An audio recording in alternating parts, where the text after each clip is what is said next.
Since around 2014-2015 it felt like the Mets were on a collision course with Rajai Davis. Around then he was just a slightly below average hitter, meaning that he was serviceable to run out in the outfield. He played a position the Mets needed and wouldn't cost a crazy amount of money or large prospect in a trade, all things the Mets brass would care about. But it never happened. The stars never aligned. Then he got older, which historically is the Mets' time to pounce, thus Rajai Davis, who will be 38 this season, is in Mets camp.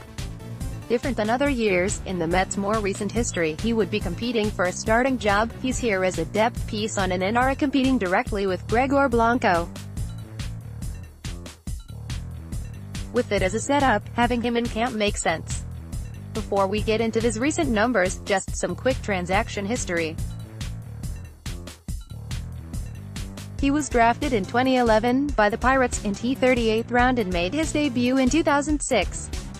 He was traded 2007 to the Giants for Matt Morris and was selected off waivers by the Athletics in 2008.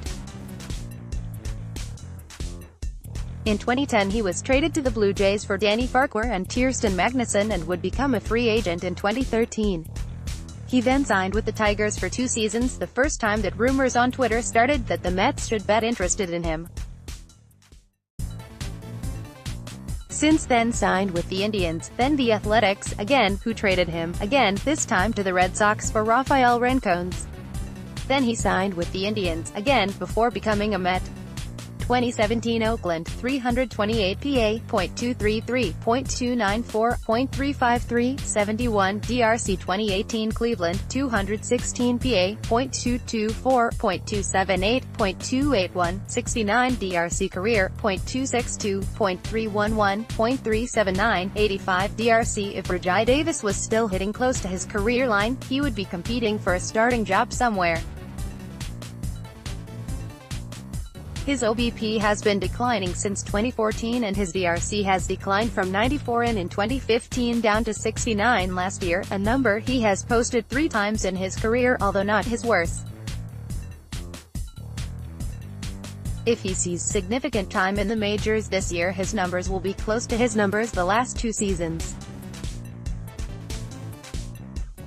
Here's why the Rajai Davis signing is good, though. If he stays with the team, would you rather in case of an emergency the Mets pull up a random player like they had 2 last year, Jack Reinheimer, Kevin Kochmark, Phil Evans, if they are still in contention? I would feel better in this case with Davis or Blanco on the bench. I mean, ideally I would feel better if this wasn't a scenario we always had to plan for, but it is the Mets. As stated earlier, he'll be in direct competition with Gregor Blanco. Let's see what happens. This entry was posted in main page. Bookmark the permalink.